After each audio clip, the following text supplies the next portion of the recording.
let's fire this thing up. So, what's up, everybody? Welcome to Industry Insiders, brought to you by Wy'East Academy in partnership with Windell's, High Cascade, and Seek Skateboard Camp. Today we got ski sensation Andy Parry and rail legend Will Wesson on the scene. Let's just get right into it. How are you guys coping with this COVID-19? You guys staying busy, sane, and active? Like, how you going about that? Sane, yeah, kinda. Definitely a little antsy, probably like everybody is, but it's a good time to catch up on stuff you kind of put off every day and don't get to do in normal busy life. And traveling around skiing is a lot more fun than doing like desk work. So now it's desk work time. Hoping to get back out on the snow pretty soon here, but just been I'm reading the first book I've read in a while. I have been working on a bunch of stuff for Traveling Circus. We tried to raise some money for a new van and did that through a Kickstarter this winter, and now we need to get a van and fulfill all the rewards from that Kickstarter. So we're doing that this week. That's the project this week. Just watching the news, seeing when things mellow out a little bit, hopefully get back to filming some ski stuff somewhere. There'll be snow somewhere. We'll drive there. Sandy, still here? Yeah. I haven't really been doing much, watching a lot of TV and just doing some random housework at my girlfriend's house. But other than that, I think just watching a lot of TV, a lot of movies and stuff. Pretty mellow. Still getting out a little bit? Just staying at home, just trying to stay at home as much as possible. Try not to make it out too much. I don't want the COVID. Do your part to flatten the curve. Yeah. We appreciate that. Yep. Nice. Yeah. So I guess from there, let's rewind a little bit. Take it back to the beginning. How'd you guys get into skiing, and was it a true love at first sight? I actually started cross-country skiing, like cross-country ski racing, like skate skiing and classic skiing. I think in second grade was the first time I ever did that. And my parents got me into that because we had a neighbor who was like a local like citizen racer guy. I think he was sponsored by Fisher or something. And he was really good friends with my dad. So I started doing that for a few years. And then we had a race at a place that also had downhill skiing. It's called Macaulay Mountain in New York State in the Adirondacks. And I hit a couple little jumps and we got to go downhill skiing on like the off day. And then I was like, yeah, I'm going to not do this cross country thing anymore, Dad. Sorry, I'm going to hit jumps. And then kind of just went from there. I didn't meet Andy for probably 2 or 3 years after that. We knew of each other through mutual friends because we went to the same high school actually and the same middle school and elementary school. But come high school, things really took off, I guess. Nice. Yeah, I think high school, definitely I went skiing for the first time maybe in 7th grade, and then went 3 times a year after that. And then the year after that is when I started skiboarding and did the whole ski club thing. I think it was freshman year of high school or something. And then, just kind of kept on skiing. That was a long time ago now, but yeah, a long time ago. That's just how it got started pretty much. So when you guys were growing up, it sounds like, the free ski thing was pretty new for everyone, being from small towns in New York. When you linked up, did you guys have a crew of people that kind of got into it, or how did you get exposed to that from where you guys were? It was each local school in the area, I guess, probably had a ski club one of the nights of the week, and some of us did that in the beginning, and then I did it towards the end of high school. I think it was Thursday night maybe, and you met people through that, and then eventually we didn't really have like a park for a few years. We had an area that was called a park, and you were allowed to like build a jump in there. And once in a while they'd like push a mound of snow that someone would form into a jump. And then towards the end, they actually set aside a trail for a park. So we kind of had like the do-it-yourself spirit going with our crew. And whoever was really, really into it and building the jumps and stuff was kind of who we were hanging out with. And that's how we started to meet each other from different schools in the area and go skiing more often on weekends. And we had a crew that we eventually called I Hate New York crew because the weather wasn't so great for skiing there, and the local mountain wasn't so friendly to terrain parks and stuff. And we generally just wanted to go ski in Vermont or somewhere that had a little bit better snow. And yeah, it kind of just grew from there. By the end of high school, we'd formed like a crew that was like ready to drive to Vermont or Pennsylvania or New Jersey or whatever for a competition or event, like at a moment's notice. We were just like, yeah, let's go and do it. And that was cool. So who was in that I Hate New York crew? I know there's a couple other notable names in there. Yeah, there's Matt Dadali, Gry Dadali, Ross and Berja, he's the switchback flip crazy kid in traveling circuses, and Eric Olson, who does Yoke Collection, myself, Will, and then some other people who don't really ski as much anymore, Tyler Seacrest. I feel like I'm forgetting someone. No, that was Evan it. Bogart. Evan Bogart, yeah. Yeah. But yeah, I mean, Matt's out there doing stuff still. Grise has the Daymaker stuff. So yeah, kind of it was pretty hefty crew, but we're all kind of still doing stuff in the ski industry, at least to some degree. Nice. Yeah. So I guess, you guys weren't like true like comp jock skiers, you're more like unconventional skiers, doing crazy backyard jibs and whatnot. Like, how did, you start to work with different brands? Like, I know you both have been online for over a decade probably at this point. Yeah, I mean, we weren't like the typical comp jock skiers, but at the same time during high school and then even in college still, we all did competitions. Like I'd probably do like maybe like 4 or 5 competitions a year or something. So we were out there competing, but we were all just kind of competing and not in like a like different, I'm trying to think how to, like, not like a USSA, USASA kind of like circuit or whatever. It was all just kind of random comps like Mount Snow Open, Vermont Open, local rail jams, like Latitude 42 was this place, like a rail jam that they had, and pipe jam, quarter pipe too, like competition. And we pretty much go every year and like win money, but none of it was like, like an organization through an organization or anything. And I think that's like the biggest difference now is everything is kind of like through an organization. But we were comp jocks in some regard. Okay. Yeah, there was a lot of events in the East Coast at that time, and pretty much every weekend we would check the calendars of like every resort in Vermont and Massachusetts and in New York, and there was always something going on, like a rail jam or big air competition. Or Mount Snow had quite a bit of events back then, in Stratton and a few places. And I don't know, like there was a couple like organized crews, like ski academies from like CVA and Waterville that would go sometimes, but there was a lot of these little local crews like us that would also go. So we would kind of meet the guys from like the other side of New York or like from Albany, and like guys coming down from Burlington or something. And it was pretty cool little community we had there. And they were competitions and there was a winner always, but it felt a little bit more event based and more like a gathering with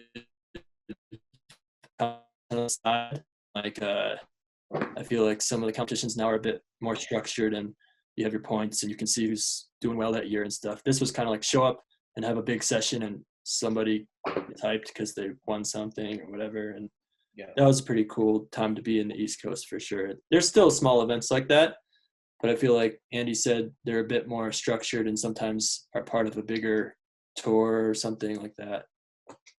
Like you could go out and you could win money. Like we would go to all these competitions, and it was like Gry one year like won, I don't know how much money from like random pipe competitions, like definitely like, you know, 3 or 4 grand or something, just going to these pipe competitions where it's like, now it's like if there's like a regional, you know, USSA, USASA competition circuit or something, you're like not really winning money, I don't think is the thing. You don't win money at those. Yeah, you don't win money. So it's like you pay like this entry fee, you pay to travel there, you pay to have a coach, and it's like just so many more steps to just like have fun and compete and be part of a community, which is like the foundation of skiing. So it's like all these competitions we'd go to, we were going to not for like points. There'd be no reason to drive 6 hours for some points unless the park was super good. But yeah, it was sweet because you could win money. Even me, like I'd win money every once in a while, and I sucked at skiing compared to everyone else. I think we just got like this kind of early experiences. Like we liked events and we liked competitions, but that's how we found a little bit more of our calling on the video side and photo side and coming up with weird tricks and making funny videos. That style of thing was just developing, but in the beginning, all the top pros did everything. They made a video part or video parts that year. Sometimes they just did it at Hood at the end of the year, and then they competed all winter and did these big events. And then it's, as the level of competition has gotten higher and just the level of skiing has gotten higher in general, and more people are doing crazy stuff. And you can see it like when it's happening, like live. Before it was like wait till the end of the year and see the video and then try to learn all those tricks that the guys did last year and maybe come up with some of your own. But now it's like instantaneous, and then tomorrow like 5 kids are going to learn the thing that someone just invented yesterday or did for the first time. And that pushed us a bit more towards the creative weird side of stuff, I guess. And also, like Andy said, it's not always that cheap to travel to all the competitions, so we kind of stuck to the whatever's affordable and fun for us. Yeah, and you guys spent like a fair bit of time in a backyard, you know, hitting the same setups, you know, and trying to think outside the box. So I'm sure that led to the creation of some of maybe Andy's crazy tricks and, you know, your consistency, you know, just always grinding. So it's pretty cool. Definitely hitting the same thing over and over. You have to like think to come up with something new to do and keep yourself entertained. Whether that's something weird and crazy or just trying to do something the unnatural direction. It's like we were just trying to ski as much as possible, and once you get bored with one trick, you go on to the next one, you know? Yeah. For sure. And it looks like after high school, both of you kind of gravitated towards Vermont. Maybe it was because of those trips or whatnot for school. You know, in those early days of sponsorship, and maybe it was just getting skis or meeting the right people, kind of how did that materialize for you guys? And I know, Will, you were closer to Burlington, line being right there.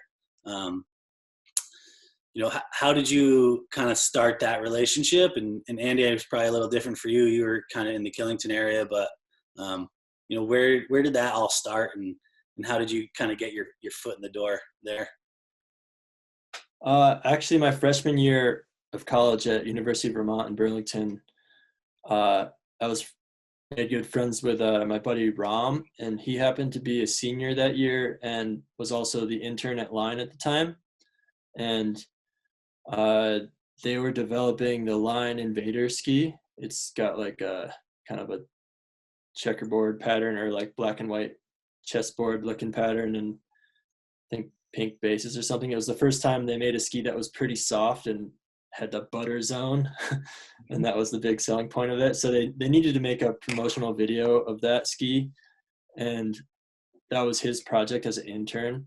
So he asked me to ski on it a little bit, and they were stoked on my skiing, and that's how I first got a pair of skis from them, was through making that video with my friend.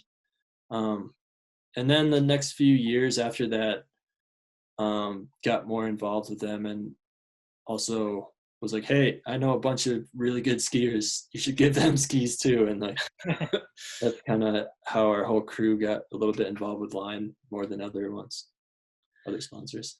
That's dope. You shared the wealth like that.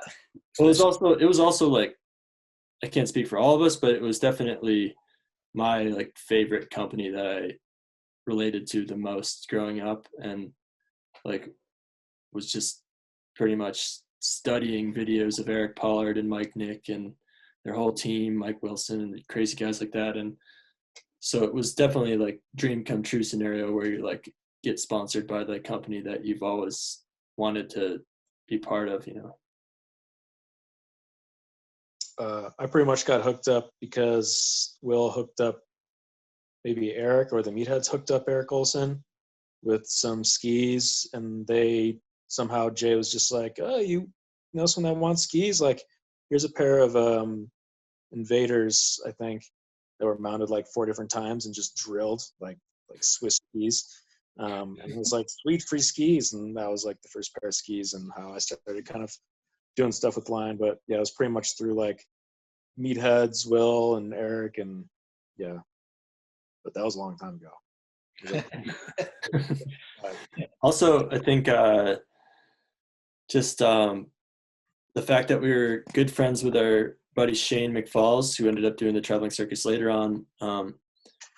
He was making videos at that point just for fun, just edits with our crew, I Hate New York crew, and that really caught their eye because I think Jason Leventhal at Line recognized how the internet was changing and how you could make your own content if you were a company rather than making some fancy video production of your own, or like only paying like Poor Boys or someone like that to get your product in their videos. And he was like, oh, we can do it ourselves. And these guys are just up and coming riders that like to do it anyway. So I'll hook them up with skis and they'll wear the skis in the videos they make and everybody will have fun. And that was a huge part, was Shane's kind of video influence and making videos that made skiing look fun, that worked with the whole Line, I guess, marketing philosophy or whatever. Yeah, that definitely has always kind of been the vibe at Line, which is I think why it attracts a lot of different people and has that fun and approachable vibe to it, which is refreshing, especially now in a market that's can be a little competition saturated. But yeah, rolling maybe from there right into the birth of the traveling circus. I know that was kind of in between. Maybe you guys had just graduated college and maybe out of a necessity for not wanting to do anything else but ski. Was that like a collaborative thing that you guys were like, hey, like we should do this, like we should go on a little road trip, make a web series? How did that come about, and what were like the infant stages of that? Yeah, so Will, I had graduated a year before Will, and I kind of hung around Burlington, filmed with the Meatheads, but we basically went to Jason, I think it was like, yeah, Will's senior year, like in spring, and we were like, hey, like, we want to do something, like we want to either do like an event series maybe, or try to do like a web series where we just travel around and film it. So we met with Jay and proposed these 2 things, and he was like, oh yeah, make some videos, it'd be great. So he like kind of, well, did he like hook up like Hood for us, like our very first episode? Was that must have been like late July or something? Yeah, we literally made like a PowerPoint presentation, went to his house and presented to him in his like breezeway or whatever, his like front porch, and expected him fully to go for there's 2 ideas, like Andy said. One was kind of a tour, go around and show off Line skis, like demo them and ski with people and give away stuff. And one of them was make videos. At that point, Eric Pollard had been making like the first year of his Nimbus videos that were not just an annual, it was like 2 or 3 kind of webisodes, I think they were calling them at that point. And we're like, let's just do that for park and make it a little more relatable to people like us, because we don't know what heli skiing's like, we don't know what powder is like, but all these people in the East Coast ski park just like we do. And he was we did not expect him to be like, yeah, I'll give you money to go film videos and do whatever you want. And when he said yes, we were like, whoa, cool. Might be something. Mind you, that was $150 an episode. That Yeah, it wasn't. it was something, you know. Yeah, it offset some like gas. Pennsylvania, you know. Your paper gas, Yeah. But Now, was when like the whole premise behind it, you know, the traveling circus, all that, did he help with like building that and kind of creating like a brand for it, or was that all your brainchild?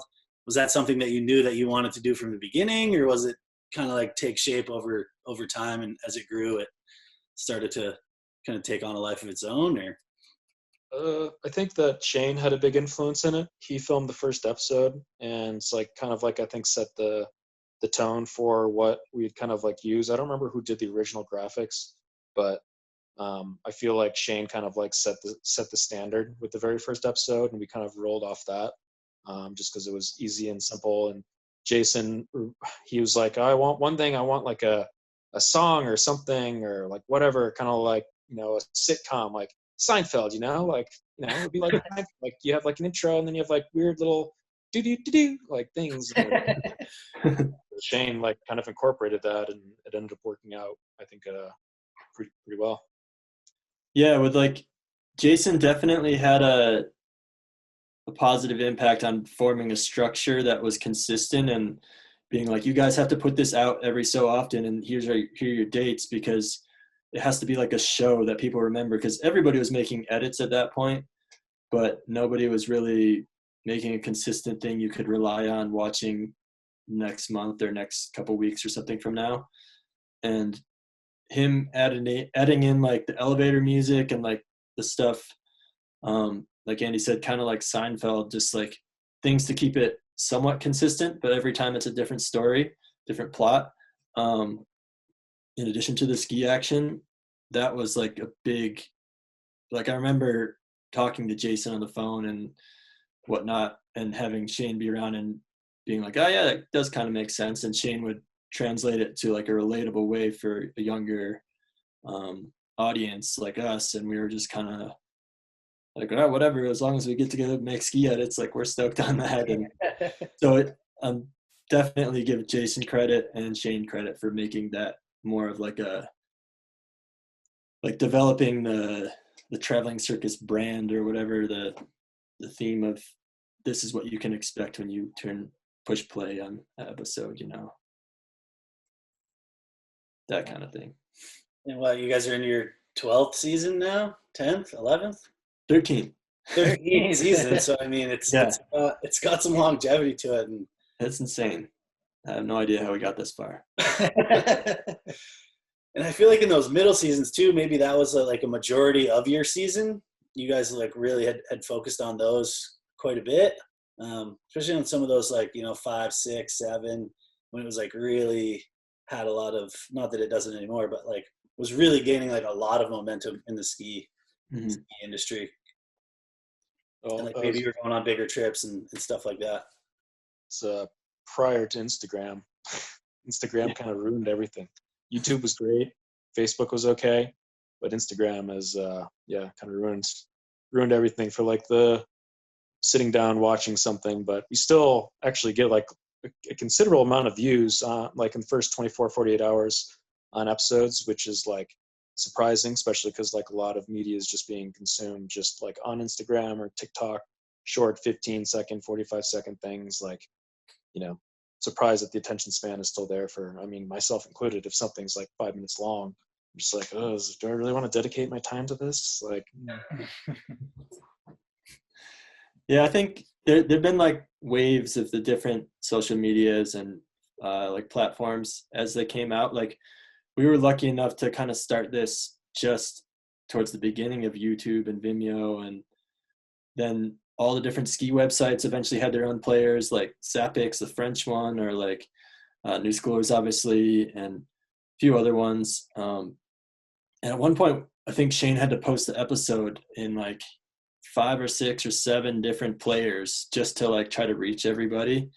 And we were like we had like a spreadsheet to like show line every once in a while, like, oh, this is how much it got on this platform. and then this is how much total across all platforms. And thankfully, I mean, that was kind of cool that it was a lot of different areas of the world seeing it in their own ways. But now it's YouTube is kind of taken over as far as like the I don't know, the short video format, or I guess even there's movies on YouTube too. So it's kind of come back a bit. In the middle, there was Facebook Player too. That was like, is this going to be the next YouTube for a while? And then it kind of, Facebook put too many ads in and people didn't like Facebook anymore or whatever.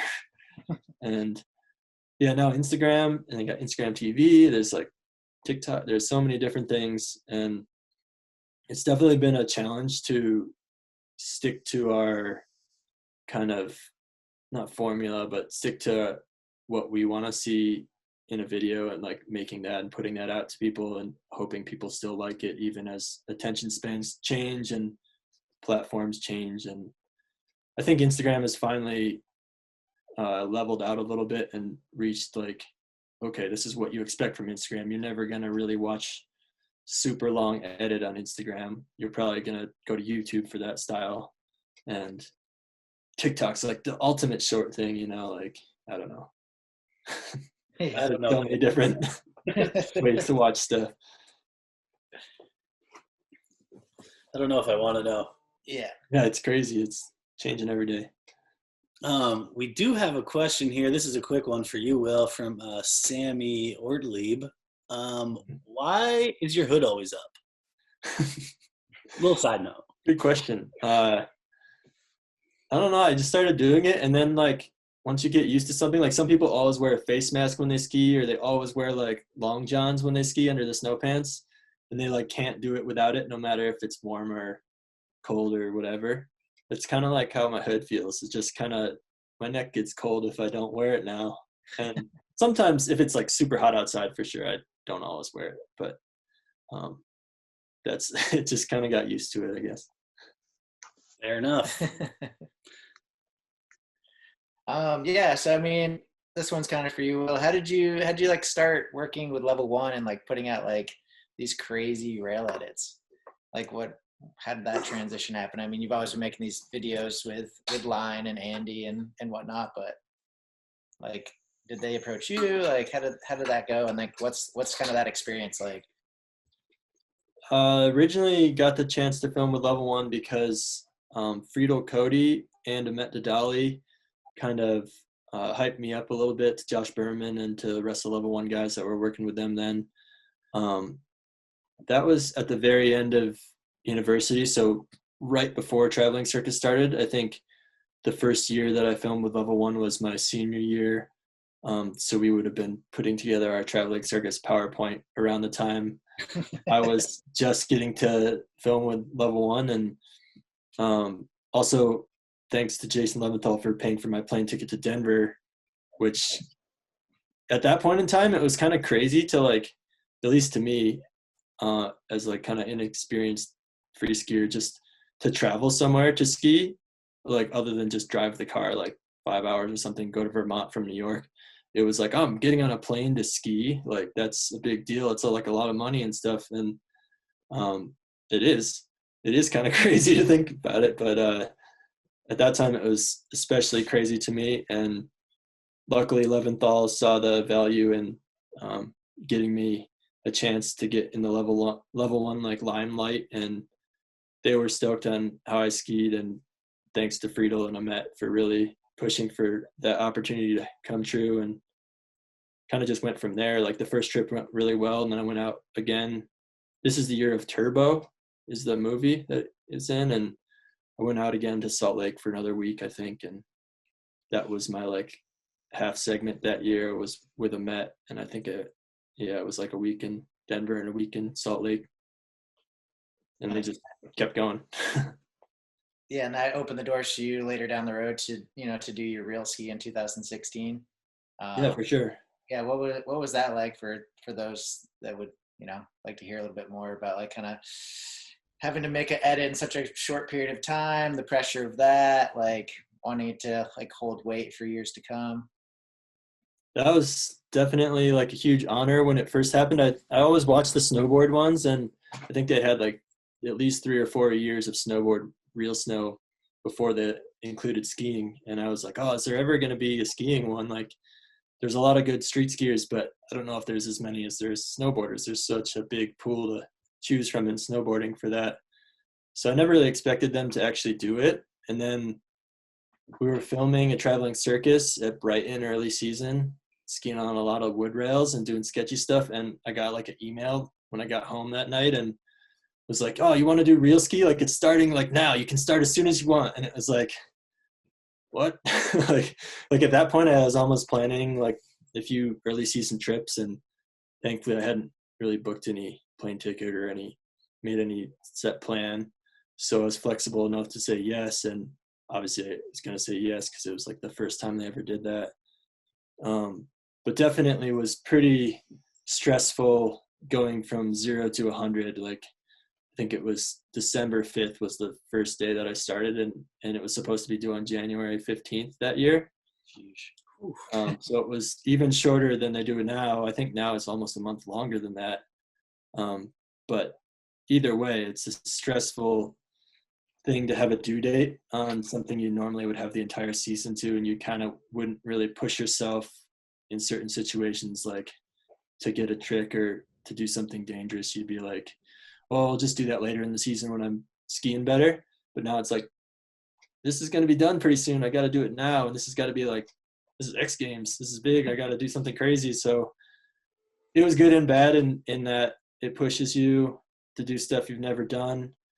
You just have to balance your sanity with what's reasonable to do. And whatever you come out with, you're usually pretty happy with. Sometimes you wish you had more time, obviously, because it's like you're on a roll and then it just ends. I think everybody that's been in it can identify or can relate to wanting to have the rest of the season to make that a full, complete part, because it was some of the best stuff they ever did. And they wish they could have made like a 3-minute part instead of a 1 minute and 30 seconds. But it was cool for sure. It was definitely a good opportunity to show a bunch of people stuff that show them your stuff. You know, it was crazy. Heck yeah. Yeah, to dive into that process a little bit more, like in yours, you do some crazy stuff like the chain and then over the top back onto the chain, or that like big like snowmaking tube. Did you have those spots like already kind of eyed up and you're like, like maybe I'll do it level 1, or, you know, like only having a month to go like scout a spot, get it all done. You know, what was that process like, and what did you feel like you needed to do? You know, not just like the huge handrails and stuff like that, like to set yourself apart, or kind of what was your thought process and like part of your motivation and like where your head was at that whole time when you were like trying to film that, and what was that like? It was definitely a balance of like, thankfully at that point I had kind of a mental list of ideas I wanted to do, as well as certain spots that might work for them. But probably it was about 50-50 that it ended up working with what I actually hit. Some of that was spots like the chain spot. I knew about that ahead of time, and I had actually I grinded the chain before, but I've never tried to jump over to the next chain. And I kind of thought about it the first time and I was like, nah, that's too sketchy and crazy. I'm not going to do that. And then like 3 years later, or 2 years later or something like that, this comes up and I was like, I think I can do it. Like, I think I got better at skiing and I think I can do it. And A little bit of just got to yourselves.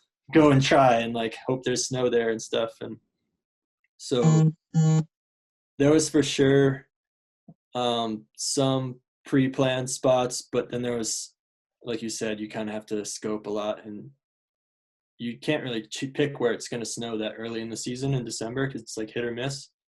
So that was a big thing, was like, all right, where's there going to be snow? Because I can't even consider the cool spots I know that aren't going to have snow in this time period. Definitely sounds like a balancing act. Yeah, every day the plan changes for sure. But I mean, that's kind of how filming skiing is in general. It was just in a more like crunch time period, you know, it was a little bit less chill days in between. Well, you put out a stellar product. So Yeah, certainly. well Thanks. done. All right, let's reel Andy back in. You want to give us a little rundown on Tell a Friend Tour, how that kind of came to life, and that's still going on, and you're spreading the Stoka skiing nationwide year after year. Like, let's hear a little more about that. Yeah, Tell a Friend Tour kind of is almost what we wanted to do for Jason when we were talking about the trout, like doing a web series or doing like kind of like a traveling like event series. And I, in a way, based it off of Mike Nick's Cyber Sessions. He owned a brand called Cyber Cartel, which got bought by Raj, like in the early 2000s. But he basically was going to resorts, hanging out with people, giving them free stuff. And I went to one of those and was like, oh, this is sweet. So it was just kind of like, like, well, why don't I try to do this? And, it just kind of, it went pretty well the first couple years. And, yeah, I don't know. I think it's important because skiing, again, is like very competition focused now for any kind of organized thing. There's not any kind of like demo or grassroots, like kind of like event, just going out and getting people stoked or getting riders like, say, Will, like who won like an X Games gold medal, to like this small resort in the middle of like Indiana or Virginia or Maryland or I don't know, like wherever. I think that's super important for the local ski scenes. Basically, it really just helps like, connect like the people that they see on YouTube or in level one or in the X Games to like an actual person. And I think it makes it that much more special for them, which gets them more stoked on skiing. And the goal for Tell a Friend Tour is to make life, help be part of making lifelong skiers. Basically, if there's a puzzle and you can kind of help connect a couple puzzle pieces to someone becoming a lifelong skier, like by giving them a positive influence of, meeting LJ or Will or giving them a high five after landing a 2-on, 2-off, I think that's beneficial to me, the resorts, local like businesses, like whatever, because, they're going to grow up, they're going to spend money in their late 20s after going to school on skiing. They're going to start investing, more into like, buying ski stuff from shops. And it's just like a whole economy that kind of is just, based on just giving someone a high five and then being stoked on, what they learned that day. But honestly, you get one skier skiing when they're 12, 14, 16, like from the economic standpoint of it, they're going to ski up until maybe they're 55, have kids, have friends. Like it's like very, very, it's what kind of like is going to keep the ski industry surviving in the era of huge multinational corporations. But yeah, really cool thing you're doing, having been lucky enough to be at a few stops. It's cool to see how much stoke it really does bring to the kids, and the non-competitive side of it, just bringing the hype and sessioning a shitty down rail. It's really fun. Blows me away every time I go to a new stop and there's kids there that are excited to ski with me. I'm like, what? Why would you want to ski with me? But yep. So that was kind of one of the original pitches for Traveling Circus, and you circled back around on it later. Was that something that, like, at that point in time you felt like you needed to do, like kind of, pay it back to the ski industry, or were you kind of at a crossroads of like, oh, I should start something else, or like what really inspired you to start that whole movement when you did? Fear of like becoming irrelevant or not, kind of like, because again, like Traveling Circus is great and everything, but it's like it, doesn't pay the bills. And, I want to say that I did it for like more altruistic, like kind of like things, but I think, fear. A lot of things in my life are driven by the fear of like, combination of the two. Yeah, it just was kind of like a no-brainer. Like there's no one doing it at the time. Like, again, like in any other industry, from biking to skateboarding, like snowboarding, surfing, like demos are like a thing. Like a bunch of pros go on the road and they go to a skate park, or they they're at like a store, I don't know, like a shop or something.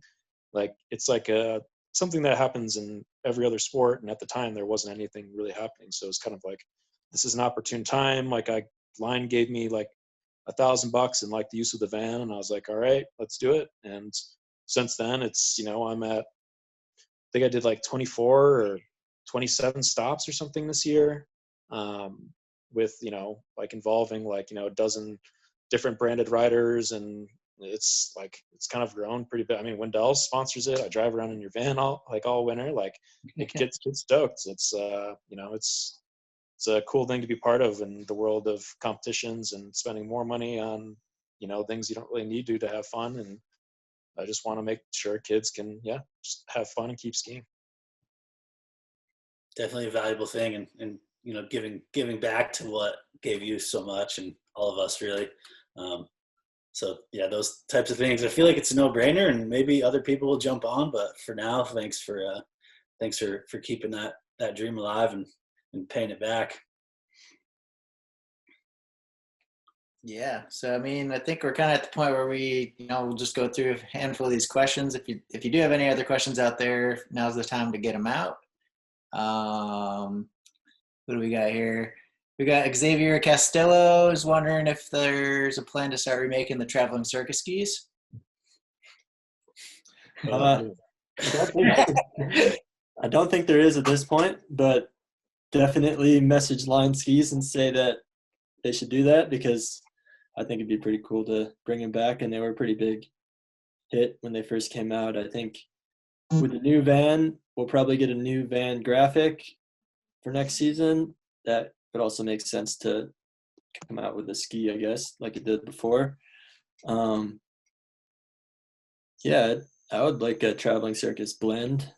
A lot of people like the blends, and that'd be pretty cool to, I don't know, get our graphic on it, make something, make Sammy and Shane and Rob and all the guys that are really good at drawing that have been in traveling circus, see what they can draft up. Or maybe just put it out to everybody and have some graphics contest or something. I don't know. Oh, the wheels are turning. Yeah. There's lots of possibilities. But yeah, I mean, hopefully we can get through this crazy time and get back to crazy ski ideas instead of staying home and not doing much. Before you have to crack that second book. Yeah, I got more books. They're in the pipeline. They're coming up next. So we got Kevin from Facebook Live is asking favorite pizza place during the Tell a Friend tour. And I know you're a pizza connoisseur. Favorite resort is probably Bolton Valley. They do a wood-fired pizza. Mountain Creek had a pretty good pizza this year. Yeah, they did. That's from a local pizza shop down there. I don't know what it is. They're closest to New York City, so I'm not surprised, I guess. But. Yeah. So probably Bolton Valley. Bolton Valley. Coming in. All right. Yeah, there's definitely a wide variety of pizza type food. Some things I wouldn't call pizza, but Regina's in Boston. There's a pizza place called Regina's. It's like the best pizza in the world, by the way. Okay. Ooh. Noted. Oh, man, I've eating a lot of pizza. What about like best like fast food chain pizza? You got your Pizza Hut, Domino's, Little Caesars. If you had to go with one of those, don't really mess with those. It's artisan pizza man only. I respect Yeah. it. That's a good question. I don't know. I always thought like, I don't really know. They're all bad. They're hit or miss. It depends who's making it. Like they could be totally off one day, even though they're all kind of the same. But yeah, another question here. Andy, can you show your fat cat, please? That's from Sammy. Yeah, Sammy. No, I'm not. Yeah, Fat Cat's not around right now. Sorry, man. I'll DM you a fat cat later. He's about 17 pounds right now, which is good because he was up to like 18.5. Oh, it's trimming down for the summertime. Yeah, he's trying to get his bikini body going. the thing is insane. It's so big. It's a big boy. Guess another question for you too. Like, do you guys got another plan, like some upcoming plans for when things do turn back on, like for more traveling circus episodes? Like, got ideas. We always got ideas. There's never lack of places to go. Like we've definitely gone a lot of places, but there's a lot of places in the world that get snow or don't have snow. We don't need snow necessarily, but yeah, we actually had a episode planned. We would have just been getting back from it, I think, right now or last week. That would have happened. That would have been in Southern California, like Bear and Mountain High and Mount Baldy, and maybe even we were going to go to Las Vegas ski resort, which I think is called Lee Canyon now. But unfortunately, bad timing and everything shut down. But that was the idea. But there's, I don't know, there's always, like, any time of year, there's snow somewhere in North America, and we can get to it if we really want to. So, or we can go sand skiing again in Oregon. Or we can go sand skiing. It'd be kind of cool to go sand skiing again. Definitely this time I might wear like earplugs and like, I don't know, maybe like some sort of shorts that don't let the sand go up your pants. Sand gets everywhere for sure in sand skiing. We got a good question coming in from one of our Free Ski Academy students here at Wy'East Academy. Jed Waters is wondering, what's your guys' outlook on the Rail Jam events that are starting to make a comeback, such as Steel City? I don't know. Besides that and Slush Cup, that's pretty much it. No, I think it's cool if, I mean, in general, There's not enough of them. yeah, we need more events in general. It doesn't matter if they're a rail jam or it doesn't have to be a slopestyle rail jam, big air. Come up with something weird, like snowboarding's got a ton of different events. Skateboarding's all over the place. Like Andy said, there's demos and things and tours. And I think we just need more of that in all action sports or whatever extreme sports you want to call them. Not right now, but gatherings of people that like to do the same thing. It's pretty cool. And I think it's awesome that Tom is bringing back that to the East Coast too, because like we said, when we were growing up, there was a ton of different local events. His was on a bigger scale even with TV and stuff, but like they used to have Rails to Riches that stopped a couple years ago, right? Like yeah, I think it's like 2 or 3 years ago now. That was like a tradition for a while there in the East Coast. Like we would always go to that when we were around, and even one year I flew back for it from the West, and other people would too. And I think even people might have come from Europe once. I'm not sure, but it's pretty cool when you see and meet people from other places that like to do the same thing as you. And that's why we just need more events in general everywhere. But it's not easy to organize, so just got to do it. Agreed. We thought about doing like some sort of traveling circus event. Also trying to do something with the old van, which is kind of sitting and rotting in a parking lot in Washington. But those are just more ideas in the works. Everything's on hold right now, so we'll see if something happens soon. Maybe next season, maybe this summer. I don't know. Well, it sounds like we got a lot to look forward to. We got Xavier with another question. Will, what's the hardest wizardry trick you've done? Oh, no, Andy. Sorry, not Will. Andy, hardest wizardry trick you've ever done? Either zombie foot flip or dick squeeze on a creeper. Easy. Can you talk us lower people in on that? Explain that one for us. You need you gotta Yeah, I don't have any pens to do it, but just watch Traveling Circus and you'll find them. Flip flip's easy, right? It's just it's a jackknife where you continue spinning into a 360 switch up. Yeah, simple, right? Dick squeeze is screaming seaman on a 1 foot 50-50 ski slide type thing. Yeah, easy. Simple. I don't think I've ever done a creed like a. Not he was asking you, but I'm not sure what the hardest wizard trick I've done is. Probably just the basic bind soul stuff or hippie killer stuff.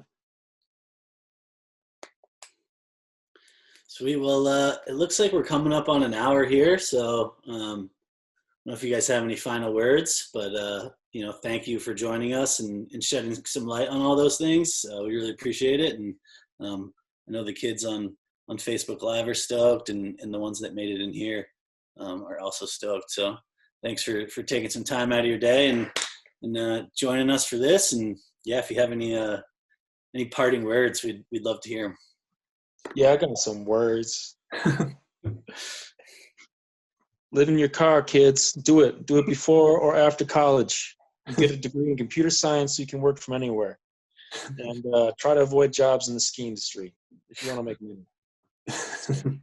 Those are my parting words. But live in your car for like a year. Like, not even like a full year, but like 6 months to 8 months for a season. You should definitely do it. Everyone should do it.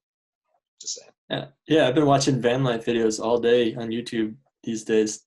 Definitely is fun to live in your car, but teaches you some things at the same time.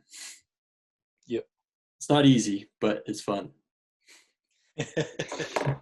All right. Well, you heard it here, Yep. folks. Make sure you get into your car and live there for at least 6 months. Yeah, well, thank you guys. If you don't already follow them, Will Wesson, Andy Parry on Instagram. We're at Wy'East Academy. And yeah, everyone stay safe out there, and we'll see you next time. Yeah. Yeah, have a great day. Thanks, guys.